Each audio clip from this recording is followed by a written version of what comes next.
হঠাৎ করেই জামাত ইসলামের বিরুদ্ধে চরমোনাই আগের মতো পুরনো রূপে অন্যায্য অসত্য প্রপাগান্ডা চালাচ্ছে। তাদের যে ভয়ানক রূপ, চরমোনাই যে ভণ্ডামির রূপ, সেটা তারা নিজেরাই ফাঁস করে দিচ্ছে। কি জঘন্য কাজ করছে আমি দেখাবো। তাহলে কি জোট ভেঙে যাবে? বা জোট হলেও মাঠে ময়দানে কাঁধে কাঁধ মিলিয়ে ঐক্যবদ্ধভাবে কাজ করা কি সম্ভব হবে, না একটা ফাটল ধরে গিয়েছে? দর্শক, প্রথমে বলতে চাই যে কি করেছে, কতটা জঘন্য কাজ করেছে, আমি আসছি সেদিকে। কিন্তু এই চরমোনাইয়ের কিছু লোকজন তারা যে কাজ করছে, যে আচরণ করছে, তাতে জোট হলেও কিছু লোকজন বেকায়দায় পড়বে। কিছু জঘন্য প্রকৃতির লোক, তাদেরকে জনগণ ভোট নাও দিতে পারে জোট হলেও, এবং যদি সেই জোট জিতে যায়, এখন যারা চরম পর্যায়ে নোংরামি করেছে, এরা গুরুত্বপূর্ণ সরকারি কোনো পদ পদবি পাবে না, এদেরকে চিহ্নিত করা হচ্ছে। এটা চরমোনাইয়ের জন্য ভালো। তাদের দলের মধ্যে থাকা কিছু দুষ্কৃতিকারী, বিভেদ সৃষ্টিকারী, এটা চিহ্নিত করা হচ্ছে। তাদের সুবিধা হচ্ছে চিহ্নিত করতে কারা আসলে ঐক্য বিরোধী। বুকে পাথর চাপা দিয়ে জামাত চরমোনাই ঐক্য অনেকে মেনে নিয়েছিল, কিন্তু তারা সুযোগ পেলেই কারা সবল বসায়। চরমোনাই নিজেরাও এটা সুন্দরভাবে চিহ্নিত করতে পারছে। এটা একটা ভালো দিক। এবং আমার মনে হয় যে এই যারা স্থায়ী অনৈক্য সৃষ্টির পক্ষে এবং জোট পাথর চাপা দিয়ে সাময়িক সময়ের জন্য চুপ থেকেছিল মেনে নিয়ে, কিন্তু আসলে তারা চায় না। জোটের সমীকরণে নমিনেশন পেলেও এরা নির্বাচিত হতে পারবে বলে আমার মনে হয় না। পরিস্থিতি সেদিকে যাচ্ছে। তবে এটা চরমোনাইয়ের জন্য ভালো। কিভাবে? তাদের দলের মধ্যে যে কিছু বিশৃঙ্খলাকারী আছে, তারা আসলে তাদেরকেই ডুবায়। তারা চিহ্নিত হচ্ছে। চরমোনাই নিজেরা ব্যবস্থা নিতে না পারলেও জনগণ তাদের বিরুদ্ধে ব্যবস্থা নেবে। কি? জোটের প্রার্থী হলেও জনগণ ভোট দিতে আগ্রহ বোধ করবে না। আমি নিজে অনেকের সাথে কথা বলেছি, এরকম বলেছে যে জামাত চরমোনাই জোট হলে তো নিঃসন্দেহে আমরা জামাত না চরমোনাই এটা আলাদা করব না, সমানভাবে কাজ করব, সে চরমোনাই হোক আর জামাত হোক। কিন্তু ফয়জুল করিমের যে মুখের ভাষা, তার যে পলিটিক্যাল সেন্স, তার যে আচরণ, এক ভিআইপি ব্যক্তি বলেছে যে এর পক্ষে আমি ভোট দিতে যাব কেন, এর সাথে তো আমি কথাই বলবো না। এ ধরনের ইনডিসেন্ট লোকের সাথে, অভদ্র লোকের সাথে কি পলিটিক্যাল ইন্টারাকশন হয়? অনেকে আবার বলেন যে না না, সে আপনি একদিন দেখা করেন, দেখেন কি ভালো মানুষ। আরে ভাই, তার সাথে আমি দেখা করতে যাবো কেন? আমার কোনো দরকার আছে?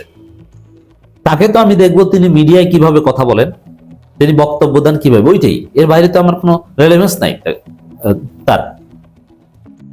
আর আমি মুরিদ হতে গেলে তো আমি জনাব রেজাউল করিমের কাছে যাব, তার কাছে তো যাব না। তিনি তো আর মুরিদ বানান না, বা তিনি তো ফার্স্ট বিন না, বা মুরিদ হলেও আমি বানালেও তার কাছে হবো না। তার কাছ থেকে তো তাসাউফের সবক নিতেও যাব না। এখন ফয়জুল করিম এই বেয়াদবিমূলক, অসৌজন্যমূলক, আনসিভিলাইজড কথাবার্তা বলে এমন একটা পর্যায়ে বা এমন একটা পরিস্থিতি সৃষ্টি করেছেন, যাতে সাধারণ জনগণ তাকে ভোট, সাধারণ ইসলামপন্থী জনগণ যারা জামাত চরমোনাইকে যৌথভাবে ক্ষমতায় দেখতে যায়, তারা ফয়জুল করিমকে ভোট দিতে অনাগ্রহ দেখাবে, কষ্ট করে ভোট দিতে বা ঝুঁকি নিয়ে যেতে চাইবে না। এই লোক তো পরিস্থিতি নষ্ট করে। এবার আসি, আপনাদেরকে দেখাই দর্শক যে কি শুরু করেছে। আপনারা বুঝবেন যে এই চরমোনাই আসল রূপটা কি, এরা কারা। আই রিপিট, আমি শুরুতে বলিনি যে আসলে এই জঘন্য প্রকৃতির বিভেদ সৃষ্টিকারী, ফিতনা সৃষ্টিকারী লোক চরমোনাই সবাই নয়, চরমোনাই একটা অংশ। ওই অংশটা চরমোনাইয়ের জন্য ক্ষতিকর। চরমোনাই যদি এদেরকে চিহ্নিত করে দূরে রাখতে পারে, তারা বেঁচে যাবে ইন দি লং রান, নইলে তারা ক্ষতিগ্রস্ত হবে। এই অংশটা কারা, এদেরকে কিভাবে চিনবেন? প্রথম কথা হচ্ছে, দেখবেন যে ওয়াজে বা নানান ভাবে কিছু লোক আছে যে তাদের মূল রিলেভেন্সেই জামাত শিবির বিরোধিতা।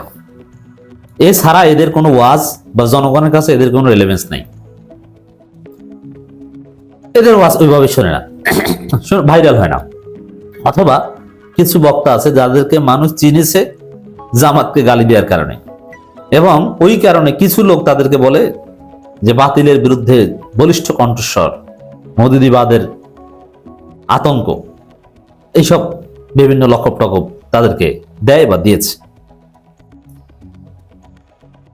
এই লোকগুলো যাদের রুটি রুজিয়ে ছিল এই কথিত মৌদুদিবাদের বিরুদ্ধে বলা, জামাতকে গাইলেন, এছাড়া আলাদা কোনো রেলেভেন্স বা জনগণ আলাদাভাবে তাকে চেনে না। যেমন আমি একজনের নাম বলি, মুফতি রেজওয়ান রফিকি নামের এক হুজুর আছে। এই হুজুরকে আমার মতো লোক চিনবে এর কোনো কারণ নেই। আমি তাকে কেন চিনবো? তার মতো হুজুর তো বাংলাদেশে অনেক আছে। কারণ আমি তো একজন রাজনীতি বিশ্লেষক, তাকে আমি চিনবো কেন? কিন্তু আমি তাকে চিনি। কি কেন চিনি? তার ফেসবুক পোস্ট আমার কাছে আসে, অনেকে পাঠায়। কেন পাঠায়?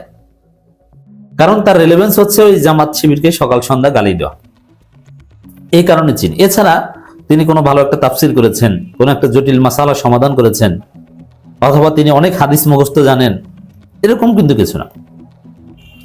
যার মুফতি আব্দুল মালিক সাহেব জাতীয় মসজিদের খতিব হয়েছেন, এখন ন্যাশনাল ফিগার। কিন্তু খতিব হওয়ার আগে তিনি অত্যন্ত নিভৃতচারী মানুষ ছিলেন।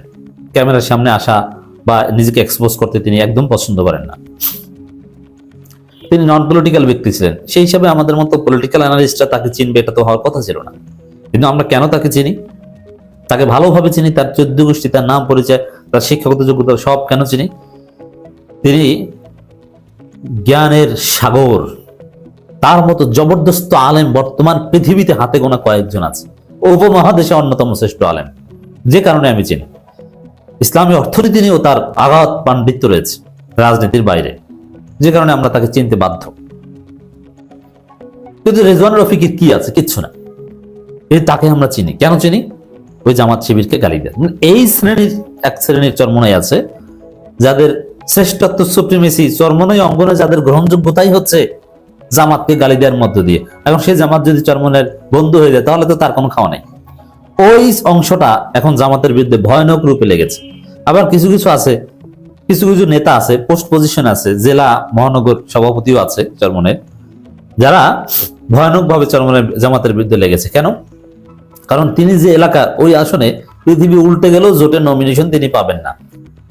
অর্থাৎ যেহেতু তার নমিনেশন পাওয়ার সম্ভাবনা নাই, আর জোট না হলে এককভাবে নির্বাচন করলে ভোট 2000 পাক আর 3000 পাক, এককভাবে নির্বাচন করবেন, এমপি ক্যান্ডিডেট একটা ভাব থাকবে, তার নাম ছবি এগুলো ছড়িয়ে পড়বে, মিডিয়া একটু সাক্ষাৎকার দিতে পারবেন, আবার ব্যালট পেপারে আসবে, একটা ভাব আছে পরাজিত হলেই। একটা অংশ তাকে এমপি সাহেব বলে ডাকবে, ভোট 2000 পাক আর 3000 পাক। ওই বঞ্চিত অংশ এ ধরনের বিভেদ সৃষ্টিকারী কথা বলছে, তারা চায় যাতে জোট না হয়। আশা করি চরমনাই তাদেরকে চিনে রাখবে। কি শুরু করেছে আমি একটু দেখাই সংক্ষেপে দর্শক। যেমন আমিরে জামাত একটা বৈঠক করেছে